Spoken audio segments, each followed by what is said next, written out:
చేసుకుందాం. ABCD is a rectangle అన్నాడు. Rectangle తాలూకా ప్రాపర్టీ మాత్రమే మనం వాడుకోవడానికి వీలవుతుంది. రెక్టాంగిల్ ప్రాపర్టీ ఏంటి? Opposite sides are equal. AB equal to DC and AD equals to BC. ఇంతే తెలుసు మనకి. కానీ మన స్క్వేర్ ప్రూవ్ చేయమన్నప్పుడు ఆల్ సైడ్స్ ఆర్ ఈక్వల్ కావాలనుకున్నప్పుడు ఈ అడ్జసెంట్ సైడ్స్ కూడా మనకి ఇప్పుడు మనకి 2 ప్రూవ్ ఇది ప్రూవ్ అయిపోతే కనెక్టింగ్ లింక్ దొరికేస్తుంది దీనికి. ఇంకా అడిషనల్ ఇన్ఫర్మేషన్ ఏంటి అంటే డయాగ్నల్ ఏసీ ఏని బైసెక్ట్ చేస్తుంది, సిని కూడా బైసెక్ట్ చేస్తుంది. అంటే యాంగిల్ 1 ఈక్వల్స్ టు యాంగిల్ 4 ఇచ్చాడు, యాంగిల్ 2 ఈక్వల్స్ టు యాంగిల్ 3 ఇచ్చాడు. ఇది మన తాలూకా గివెన్ కాంపనెంట్, ఇది మన తాలూకా 2 ప్రూవ్ కాంపనెంట్.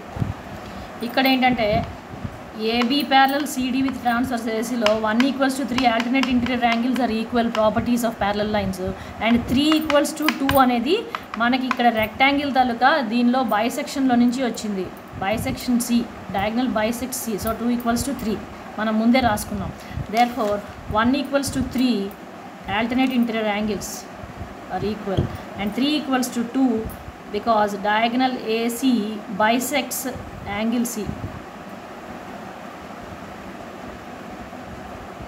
యూక్లిడ్స్ యాక్సియం 1 ఏం చెప్తుందంటే things which are equal to the same thing are equal to one another. Therefore angle 1 equals to angle 2 అని మనం చెప్పుకుంటాం. ఇది పట్టుకొని మనం స్ట్రైట్ అవే ఈ ట్రయాంగిల్ ఏడీసీలోకి ఇంటర్నల్గా వెళ్ళిపోతే base angles are equal. Therefore opposite sides of base angles will be equal. Therefore AD equals to AC. AD equals to AC line segments. ఎందుకు? Sides opposite to equal angles are equal. దీని తాలూకా application ఇక్కడ. So మనకు కావాల్సినటువంటి AD equals to DC link వచ్చేసింది మనకి. Therefore AD equals to AC link వచ్చేసింది మనకి. దేర్ఫోర్ సారీ 1కి ఆపోజిట్ డీసీ అండ్ 2కి ఆపోజిట్ ఏడీ. దేర్ఫోర్ మనకు కావాల్సిన ఏడీ ఈక్వల్స్ టు డీసీ లింక్ వచ్చేది. ఇందులో నుంచి మనకు కావాల్సిన AB equals to DC equals to AD equals to BC. So all sides are equal అనేటటువంటిది వచ్చేసింది. కాబట్టి మన తాలూకా first ABCD is a square అనేది hence proved. So second part diagonal BC bisects B and D, BD bisects B and D. So మనకి ఇవి రెండు కావాల్సి వచ్చింది. ఇప్పుడు మనం ట్రయాంగిల్ బీసీడీలో ఇందులో నుంచి వచ్చినటువంటి పార్ట్ ఒకటి మనం పిక్ చేసుకొని బీసీ ఈక్వల్స్ టు సిడీని యూజ్ చేసుకోవాలి. సైడ్స్ అనమాట. ఈ రెండు సైడ్స్ ఎప్పుడైతే ఈక్వల్ అవుతాయో సిడీకి ఆపోజిట్ యాంగిల్ 6, బీసీకి ఆపోజిట్ యాంగిల్ 5. దేర్ఫోర్ సిడీకి ఆపోజిట్ 6 యాంగిల్ 6, బీసీకి opposite angle 5. Angles are equal because angles opposite to equal sides are equal. మనకి బాగా తెలుసు జెడ్ ఫార్మేషన్స్ ఎక్కడి నుంచి ఎక్కడికి ఉన్నా సరే alternate interior angles of 2 parallel lines are equal అనే ప్రాపర్టీ మనకి ఉపయోగపడుతుంది. సో ఏబీ ప్యారలల్ సిడీలో నుంచి మనకి యాంగిల్ 5 ఈక్వల్స్ టు యాంగిల్ 7 వచ్చింది. Alternate interior angles are equal.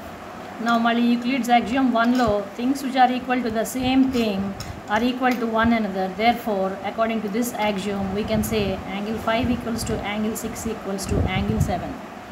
ఇప్పుడు మరొక ప్యారలల్ లైన్ తీసుకొని AD parallel CB with transversal BD 8 equals to 6 మళ్ళీ alternate interior angles are equal.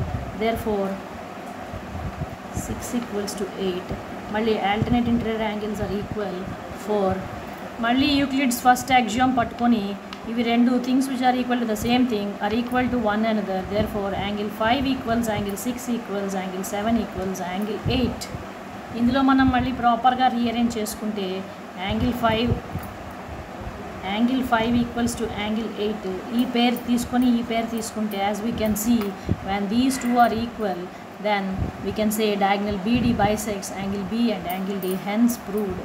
I have only explained the theorems. ఇవన్నీ చాలా బాగా ఎక్స్ప్లెయిన్ చేయాలని చెప్పేసి బ్రేకప్ చేసుకుంటూ వెళ్తున్నాను.